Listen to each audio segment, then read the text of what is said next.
जय हिंद। सभी भाइयों को राम राम, वंदे मातरम। तो आज मैं आपको बताने जा रहा हूँ कि जो हमारा अभी मेरिट लगी है और जिनका फाइनल में नंबर आया है, मैं आर्मी की बात कर रहा हूँ। जो अभी जिस भाई का सिलेक्शन हुआ है, तो उस भाई के लिए वीडियो बहुत इम्पोर्टेंट होने वाला है। और इस वीडियो के माध्यम से मैं आपको बताऊँगा कि डॉक्यूमेंट क्या क्या आपको चेंजमेंट करना है। वैसे तो आपको पता ही होगा कि डॉक्यूमेंट हमने क्या क्या जमा किया था। भर्ती जब चलती है तो उस समय पर क्या क्या डॉक्यूमेंट जमा किए जाते हैं। तो जो चेंजमेंट है, जो आपको चेंज करना है, वो मैं आपको बता देता हूँ। तो देखिए, जो आपने डॉक्यूमेंट्स, ऑनलाइन डॉक्यूमेंट्स जो आपके पास हैं, वो उनका तो आपको पूरे के पूरे फ़ोटो कॉपी करा के रखना है। ओके, एक चीज़ ये हो गई।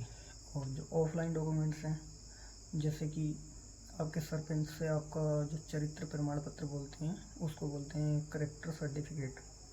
एक चीज़ वो हो गई, तो वो आपको बनाना पड़ेगा। ठीक, एक आपका स्कूल का करेक्टर सर्टिफिकेट मांगते हैं, वो भी आपको स्कूल से दोबारा बनवाना पड़ेगा। ठीक, और उसकी भी फ़ोटोकॉपी करानी पड़ेगी। ओरिजिनल भी चाहिए और फ़ोटोकॉपी भी चाहिए। और जो आपके ओरिजिनल डॉक्यूमेंट हैं ऑनलाइन वाले, उनकी फ़ोटोकॉपी कम से कम 3 सेट आपके पास होना चाहिए।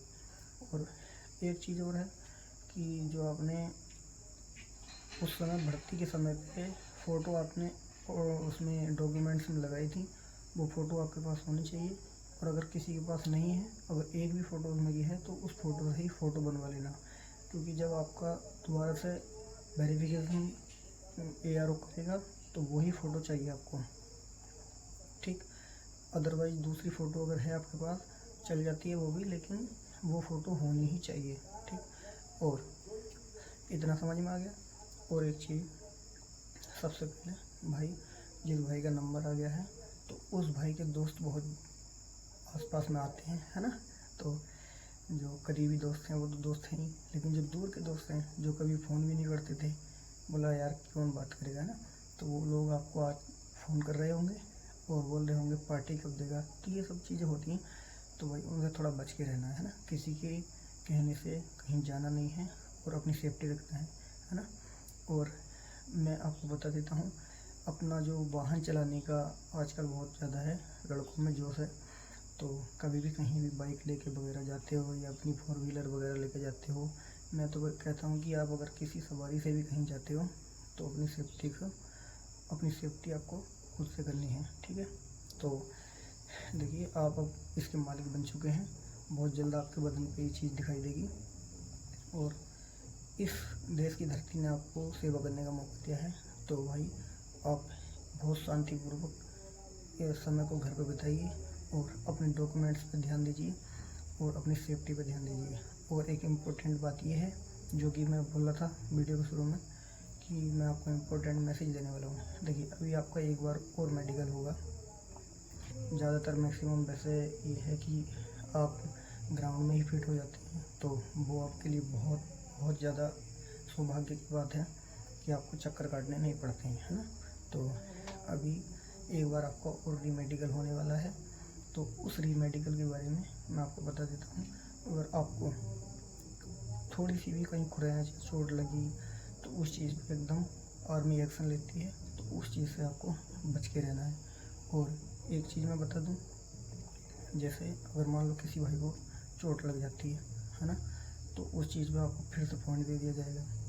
फिर आप बार बार में एमएच में जाओगे। एमएच में अगर किसी वजह से ज़्यादा घातक किसी को चोट आ जाती है, तो भाई आपको वहाँ से हो सकता है कि रिजेक्ट भी कर दिया जाए। वैसे तो ऐसे होता नहीं है। और चीज़ है कि जो भाई डॉक्यूमेंट्स मैंने बताए हैं आपको, वो आप तैयार करवा लेना। तैयार करवाने के बाद में अपना सारा सामान, सारा काम तैयार रखना। ओके। और मैं और एक चीज़ आपको बता देता हूँ, जो कि आपके लिए बहुत ज़्यादा मोस्ट और इम्पोर्टेंट मैसेज होने वाला है। तो इस चीज़ को ध्यान से सुनना और समझ लेना।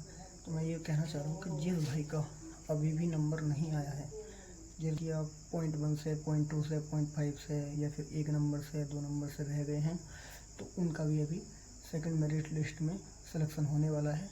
तो मैं आपसे वादा करता हूँ, यहाँ पे जो इस चैनल के माध्यम से जो मैं चीज़ बताता हूँ, वो एकदम एक्यूरेट 100% सही बताई जाएगी, आपको कभी झांसी नहीं। सेकेंड मेरिट लिस्ट का मतलब ये होता है, अभी जिन बंदों का सिलेक्शन हो गया, अगर उस बंदे का किसी और जॉब में सिलेक्शन हो जाता है तो वो बंदा क्या करता है, यहाँ से रिजेक्ट कर देता है ना। अगर यहाँ से मान लो रिजेक्ट किसी ने कर दिया और उसके बाद तुरंत उससे 1 पॉइंट नंबर कम आपके थे, तो आपको क्या करा जाएगा, उस बंदे को रिजेक्ट कर दिया जाएगा क्योंकि वो अपनी खुद की मर्ज़ी से जा रहा है ना। या फिर किसी का, मैंने आपको बताया था कि मेडिकल जैसे होता है तो मेडिकल की वजह से किसी को या डॉक्यूमेंट की वजह से किसी को बाहर कर दिया जाता है, तो उसकी जगह पे आपको कॉल आएगा क्योंकि आपका मेरिट बनेगा नहीं दोबारा से। मेरिट लिस्ट बनती है वो इस प्रकार से बनती है, तो अपना जो नंबर है जो आपने डॉक्यूमेंट्स में वहाँ फिल करके रखा हुआ है भर्ती के समय पे, तो उस नंबर को आप हमेशा चालू रखना और ध्यान रखना कि आपको इस नंबर पर कॉल आ सकती है। डिस्पैच होने के बाद भी आपका बहुत जल्दी से एक्शन लिया जाएगा। अगर आपका ऐसा कुछ है जो भाई 1-1 पॉइंट से 2-2 पॉइंट से 4-4 पॉइंट से रह गए हैं, तो उन भाइयों के लिए एक बहुत इम्पोर्टेंट मैसेज है, वो अपना डॉक्यूमेंट्स वगैरह बहुत जल्दी से जल्दी तैयार कर लेना। उस समय पर आपको कॉल आएगा, आपको लगेगा कि मजाक कर रहा है कोई हमारे से, कि हमारा नंबर नहीं आया तो हमारा मजाक बना रहा है, ऐसा कुछ नहीं होता है। तो इसको आप इग्नोर नहीं करना है, तो इस चीज़ को आपको जो है माइंड से लेना है और जैसे ही आपके पास कॉल आता तुरंत एक्शन लेना है। तो यह था आपका इम्पोर्टेंट मैसेज। बाकी आपको किस टॉपिक पर वीडियो चाहिए वो मेरे को आप कमेंट करके बताना आप, और इस वीडियो को जो भी भाई का सिलेक्शन हुआ है उसके लिए शेयर करना और जुड़े रहिए मेरे साथ। तब तक के लिए जय हिंद, जय भारत।